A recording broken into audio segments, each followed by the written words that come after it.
Good morning, my queens. How are we? I'm currently in El Nido in the Philippines. El Nido's really not what I was expecting it to be.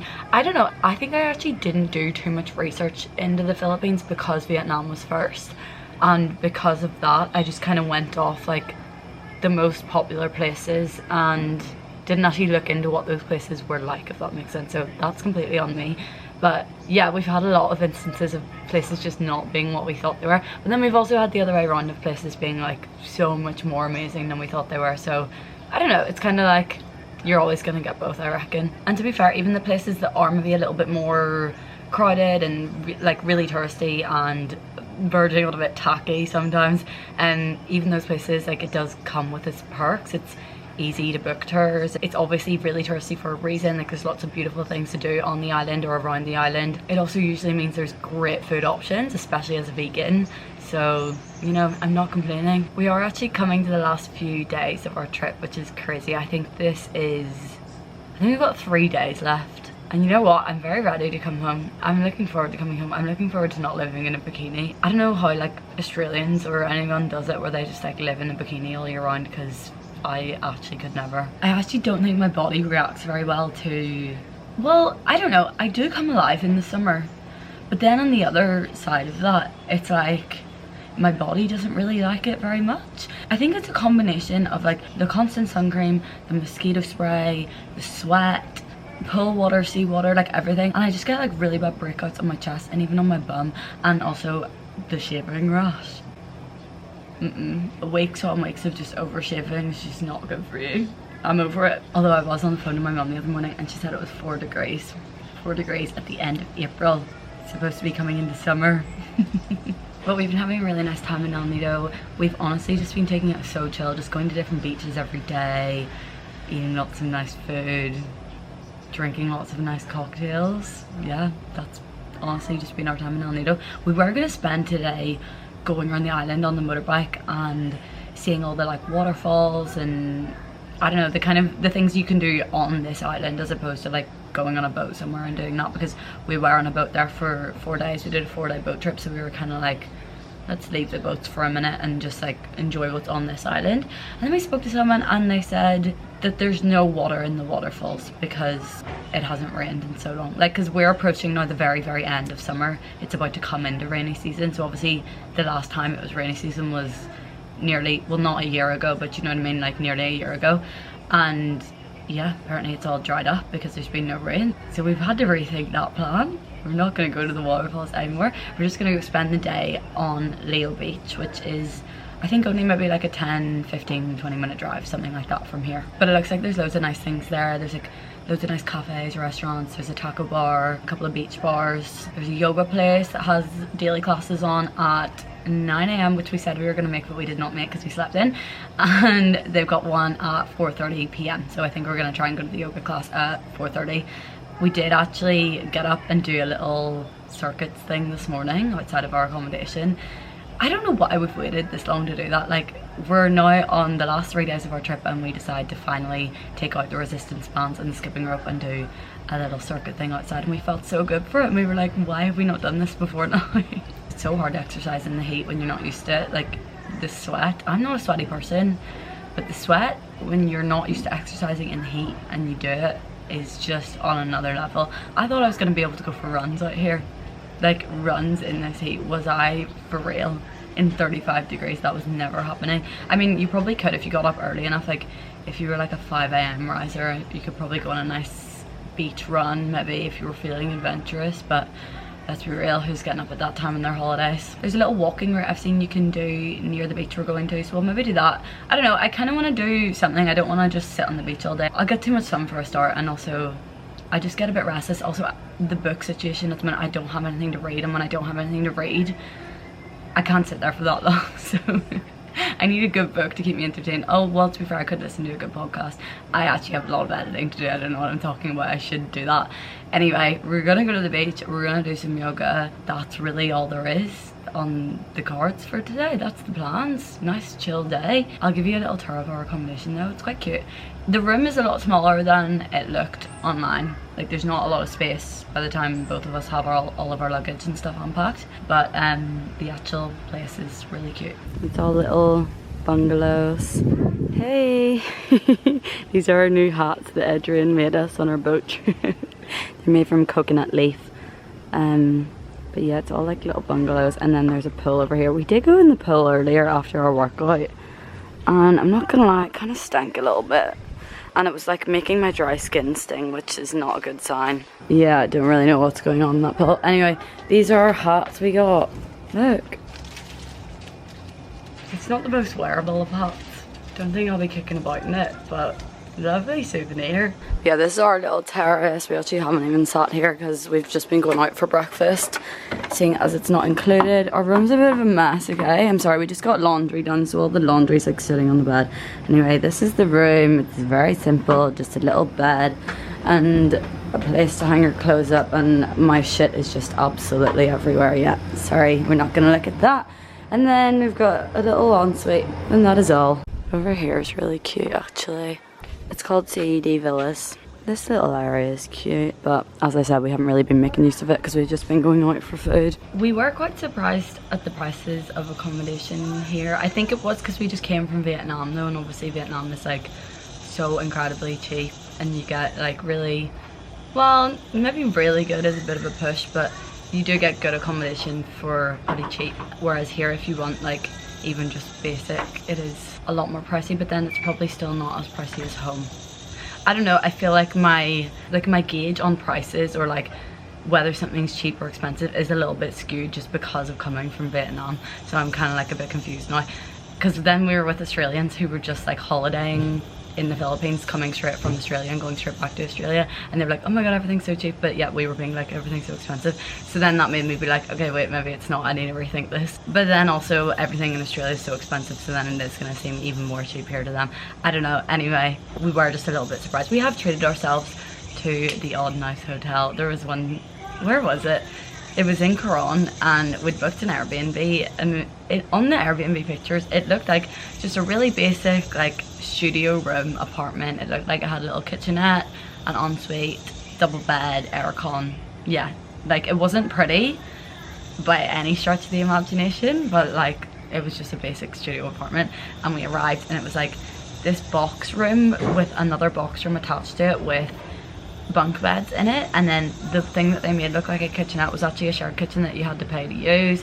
There was no ensuite. It was like these little box bathrooms you could barely squeeze into. And do you know what, I am not massively fussy or high maintenance when it comes to traveling, but there are times where you arrive and you think it's going to be a certain way, and then you're just not in the mood and you're like, I can't do this right now. So we just checked out straight away, booked a hotel around the corner, and stayed in this gorgeous kind of like old age Spanish castle style hotel for 2 nights. Just like fully treated ourselves, and we did not leave the hotel for 2 days because I was like, I'm lapping up this luxury. But yeah, it was stunning. It had like a pool that wrapped around the whole hotel, and like these big kind of archways that were very Spanish looking, and yeah, it was nice. But we've not been staying in places like that the rest of the time. I think it's about time we make a move. I reckon we're both getting a bit hangry, so let's get our shit together and go. Thank you.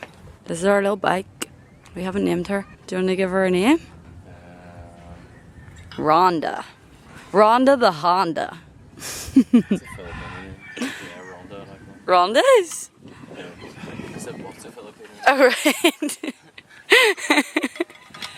Rhonda the Honda. Rhonda the Honda. We were originally getting one bike each, like to ourselves, while we kind of got a bit confident with driving. And then recently Thomas has been driving us both on one, which I'm very grateful for. Thanks.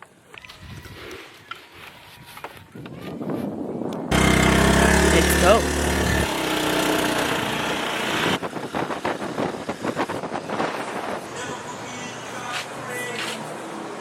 This is cute.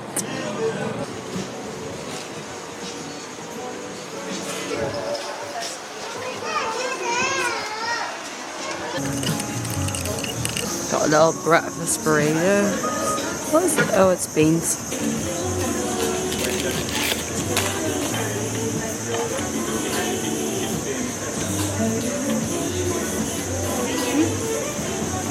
Nice. I feel like I need a bit of salt maybe.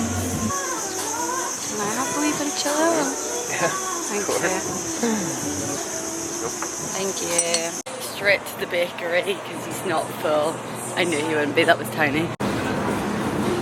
This looks cute. It smells unreal. Yeah. What is everything? This is butter croissants and then chocolatine. Yep. And then coffee buns. Okay. This is egg tart. Okay. And then ham and cheese croissants and cheesy twisty. Oat cheese. Yum. Yum. This test. Duh.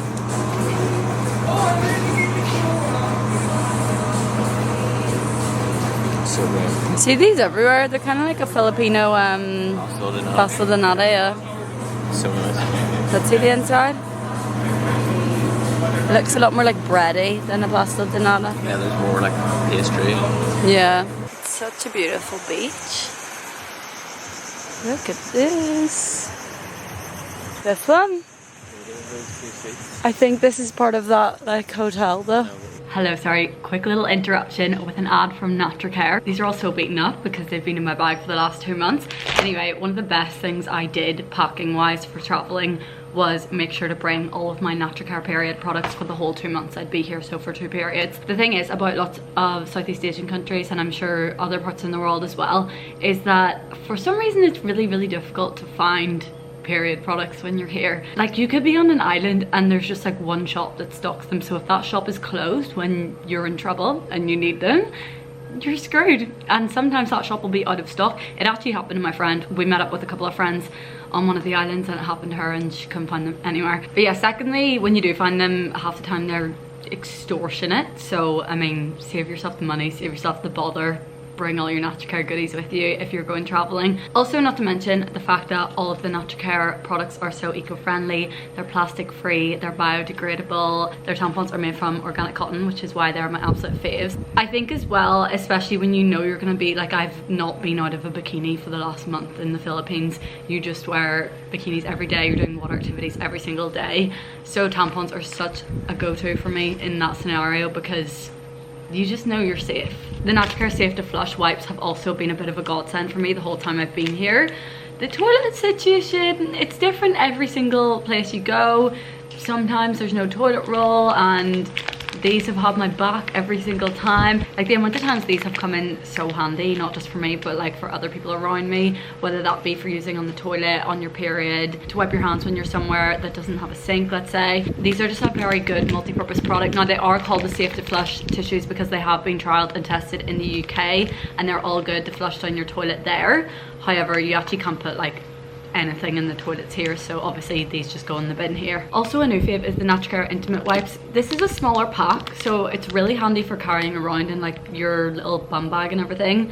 These come everywhere with me, and you gotta look after your Gucci when you're in a bikini all the time, and when you're getting wet all the time, you gotta be careful down there. So these have been really good for that. And again, of course, as with absolutely everything from Natracare, they're made from organic cotton, they're compostable, they're made without alcohol, they're chlorine free, all of the good stuff, and it's a vegan brand as well, which we love. I think it's really nice when you're traveling, especially on little islands and things that do have issues when it comes to over tourism and littering and everything like that. I think it's really important to try and do your part when it comes to being eco-friendly and trying to leave places with as little trace as possible. And I think a really good way of doing that is by starting with your period products.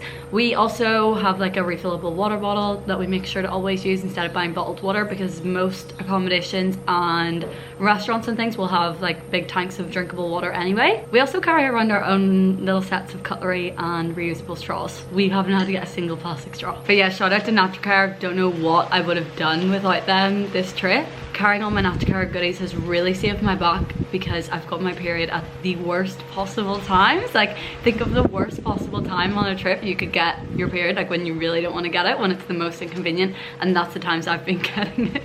So Natracare has just been an absolute godsend for me. Literally ever since I changed over to Natracare, I have not looked back since. So I highly recommend you guys also make the switch. Do something good for you, for your body, and for the planet. I'm gonna leave a link in the description box. If you click that, you'll be able to see where all you can buy Natracare. And thank you so much to Natracare for sponsoring this video. Okay, let's get back to the vlog. Decided I'm already hungry again. I think it's only been, what?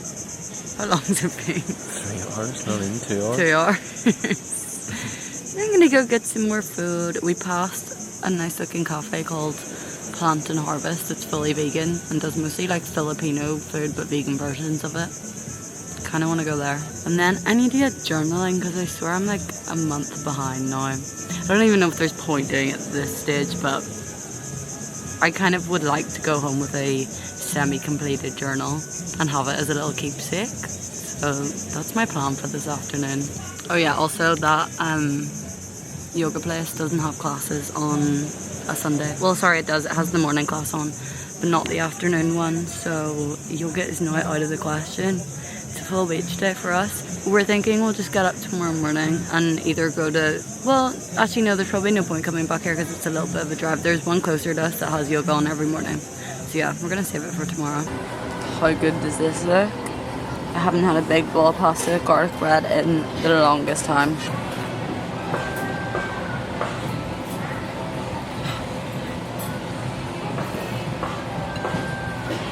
Some garlic bread?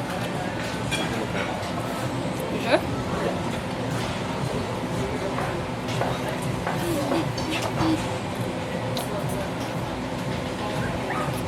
They're really good here about like no single-use plastic. You kind of see say no to single-use plastic signs everywhere, and you'll see it like advertised in the front of cafes that they don't use it and stuff. So yeah, I don't know, it's just kind of nice to see when you're on little islands like this that they are being eco-friendly, I guess, thinking about these things, because you'd hate for them to be like ruined by just tourists being idiots basically with litter. So yeah, this cafe has been so nice though. That pasta was unreal. I think I was just really craving a big bowl of pasta because I was on my period and I haven't had that in so long. But yeah, I remember like lots of the Thai islands were very opposite to being kind of eco-friendly, but it's also really hard because they are really small islands and they're not like, they don't have the same systems in place basically to get rid of the litter in the first place. So it is like really, I don't know, it's a tricky process. Like even in El Nido, right, apparently the water here is like really dangerous to drink because the tourism got like way too big too quickly and they didn't have the systems in place to accommodate that, if that makes sense. And it's happened with a few of the other islands as well, and they've had to close them and like redo the water systems and things and then open them to tourism again. And apparently they're gonna have to do that with El Nido. But yeah, it's the same with like the rubbish systems and stuff as well. Like sometimes the systems just haven't been put in place to keep up with like the amount of people on the islands and the amount of tourism they're now getting. But yeah, someone told me that they reckon El Nido will have to close. Wait, actually, I think it was one of our expedition leaders on the boat, and he said it was going to close this summer. Well, like our summer, like their rainy season, it was going to close, and all that would be sorted out. That was such a beautiful sunset. The sunset right in the middle of this. I've just been journaling this entire time. I always think I'm catching up because I'll write loads and then I'm like, oh, that's literally 4 days. But I'm determined to finish it. I don't want to get to the end of this trip and not have stuck to the journaling. It looks so cute with all my things I've stuck in, like my plane tickets and receipts and everything. And I'm finally onto the Philippines, although I've got literally now a full month to catch up on. I'm taking a different approach now. I'm doing more like highlights for each place, and then like food highlights, activity highlights, and then maybe like a little brief summary along with the things I stuck in, because I feel like for all the islands we've been chilling a lot of the time anyway, so I don't need to do full like details of every day. We've come to this really cute Filipino restaurant and there's so many dogs everywhere. Hello, mister. Oh. Hey, Buster, come here. Hello. Hello. Aww. We got a big pitcher of calamansi juice. Calamansi is like, it's a citrus fruit. It's kind of like halfway between an orange and a lime. So you get this really nice kind of sweet but bitter juice. Look at all the lovely dream catchers they've got everywhere.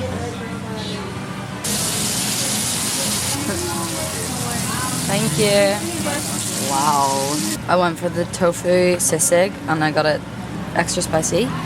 And then mung bean, coconut cream and jackfruit. Thomas has gone for some fish, some snapper. This is really up there with one of the best Filipino meals I think we've had. Very top tier. Look at this one.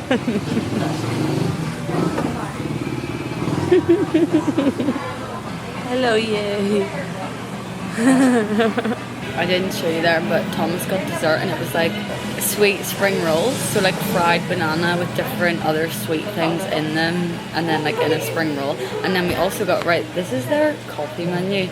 And I was basically really confused because it's got hazelnut, macadamia caramel, butterscotch coffees, and I didn't know if that was just like syrups put into them, but she came over and explained it, and it's the way they're roasted. And usually with coffee that's been roasted you can't really taste the, like, it's got a little hint of a flavour but it's not very strong. But we got the hazelnut one and it was like really, really strong. It kind of tasted like there was syrup in it, but there's no sugar in it, and it was so delicious. He's got his little spring roll leftovers packaged up in his banana leaf. I'm all spot stickered up and ready for bed. Get a sign out here. It's been a very uneventful day. I apologise. Probably just a whole vlog of me eating. I can't wait to put lists together. I've actually been working on it today. Lists of all recommendations of places to eat and things to do at all the islands we've been to, and I did it for all the stops we went to in Vietnam as well. Really doing the Lord's work here for you guys. I'm going to love you and leave you. Good night.